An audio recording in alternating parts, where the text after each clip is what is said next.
নমস্কার বন্ধুরা, স্বপ্নজ ডায়েরিতে সবাইকে অনেক ওয়েলকাম। আশা করি তোমরা সবাই খুব ভালো আছো। আজ তোমাদের খুবই সহজ পদ্ধতিতে মাছের মাথা দিয়ে মুগের ডাল শেয়ার করব। খুবই টেস্টি হয়, একদম বিয়েবাড়ির মতনই খেতে হবে। এখানে বেশিরভাগটাই মুগের ডাল আর এক মুঠ দিয়েছি মুসুরির ডাল। তোমরা চাইলে নাও দিতে পারো, তবে খেতে কিন্তু বেশ ভালো হয়। দু রকমের ডালই কড়াইতে দিয়ে দিয়েছি। খোলা কড়াইতে ডালটাকে বেশ ভালো করে ভেজে নেব। যত সময় না সুন্দর একটা মিষ্টি গন্ধ বেরিয়ে আসছে, কিছু সময় পর 2 থেকে 3 মিনিট পর মিনিমাম দেখবে খুব সুন্দর একটা গন্ধ বেরিয়ে আসে আর একটা লালচে ভাবও হয়ে আসে। সেই টাইমে দিয়ে দিচ্ছি কিছুটা জল। মিডিয়াম জল দেব, যাতে সিদ্ধ হওয়ার পরেও একটু জল থেকে যায়। সেই মাপ করে জল দিয়ে দিয়েছি, আর ফ্লেমটাও এই টাইমে বাড়িয়ে দিতে হবে, যাতে জলে জালটা সুন্দর উঠে আসে। জাল ওঠার আগেই এইরকম দেখবে ফেনা উঠে আসে। ফেনাটা অবশ্যই ফেলে দেবে। ফেনার সঙ্গে কিছু নোংরা যদি থেকে থাকে সেটা বেরিয়ে যাবে। কিছু সময় পর মিনিমাম 4-5 মিনিট পর ঢাকনি তুলে নিয়েছি। এই অবস্থায় ডালটা বেশ ভালো সিদ্ধ হয়ে গেছে। দেখো গোটা গোটা কিন্তু তখনও রয়েছে।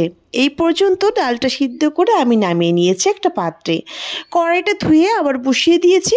কড়াইটা গরম হয়ে গেলে দিয়ে দিলাম কিছুটা সর্ষের তেল। তেলের উপর প্রথমে দিয়ে দিয়েছি গোটা গরম মশলা। এখানে ছোট ছোট 2 টুকরো দারচিনি, একটা এলাচ, একটা লবঙ্গ দিয়ে দিয়েছি। সঙ্গে দিয়ে দিলাম একটা শুকনো লঙ্কা আর একটা তেজপাতা। শুকনো লঙ্কাটাকে চিড়ে দিয়ে দেবে। সব কিছু বেশ ভালো করে ভেজে নিয়ে 1/2 চামচেরও একটু কম গোটা জিরে দিয়েছি। ভালো করে ভেজে নেওয়ার পর এবার আমি দিয়ে দিচ্ছি একটা বড় সাইজের পেঁয়াজ কুচি। পেঁয়াজটাকে বেশ মিহি করে আমি কেটে রেখেছিলাম। একটু নেড়ে চেড়ে এখানে অ্যাড করব 1/2 চামচ চিনি।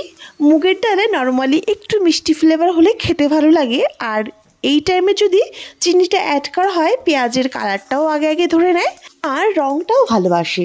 পেঁয়াজটাকে বেশ লাল লাল করে ভেজে নেব। 2 মিনিট পর চলে আসছি। দেখো পেঁয়াজের কালার ধরে গেছে। এখন এখানে অ্যাড করছি একটা টমেটো কুচি। টমেটোটাকে একটু ছোট ছোট করে আমি কেটে আগেই রেখেছিলাম। একটু নেড়েচেড়ে এখানে অ্যাড করছি 1 চামচ আদা বাটা। তোমরা যদি চাও এখানে রসুনও অ্যাড করতে পারো, তবে আমি আদাই দিয়েছি।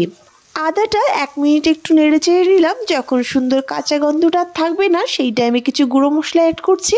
এখানে আছে 1/2 চামচ জিরে গুঁড়ি, ধনে গুঁড়ি, পরিমাণ মতো লবণ, হলুদ আর কিছুটা শুকনো লঙ্কার গুঁড়ি। সব গুঁড়িটা দেওয়ার পর সামান্য জল দিয়ে মশলাটাকে বেশ ভালো করে কষিয়ে নেব। 2 থেকে 3 মিনিট পর তোমাদেরকে আমি দেখাচ্ছি। এই অবস্থায় দেখতে পাচ্ছ মশলাটা কিন্তু বেশ ভালো কষানো হয়েছে। মশলা থেকে সুন্দর তেল ছেড়ে আসলে বুঝতে হবে মশলাটা ভালো কষানো হয়েছে। তারপর দিয়ে দিলাম 2 টুকরো মাছের মাথা। এখানে নর্মাল মাছের মাথাই আমি দিয়েছি, তবে তোমরা যদি কাতলা মাছের মাথা দাও খেতে কিন্তু টেস্টটা অনেক গুণ বাড়িয়ে দেবে। খুন্তির সাহায্যে মাথাটাকে ভালো করে ভেঙে নেব। মাথাটাকে 2 ভাগ করে ভেঙে নিয়ে তারপর মশলার সঙ্গে বেশ ভালো করে কষিয়ে নেব। 1 থেকে 2 মিনিট ধরে মশলার সঙ্গে মাথাটাকে ভালো করে কষিয়ে নিয়েছি। ভালো করে কষিয়ে নেওয়ার পর এবার আমি ডালটা দিয়ে দেব। ফ্লেমটা এই টাইমে অবশ্যই বাড়িয়ে রাখবে। ডালটা দিয়ে ভালো করে আমি মিশিয়ে নেব। এই অবস্থায় দেখতে পাচ্ছ ঝোল কিন্তু খানিকটা আছে। তোমরা যদি এর থেকে আরেকটু ঝোল চাও তাহলে এই টাইমে একটু গরম জল অ্যাড করে দিতে পারো।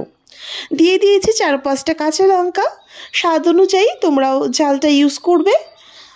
3 থেকে 4 মিনিট জাল করে নেওয়ার পর এখানে আমি দিয়ে দিচ্ছি কিছুটা ধনেপাতা কুচি আর দিয়ে দিচ্ছি গরম মশলার গুঁড়ি।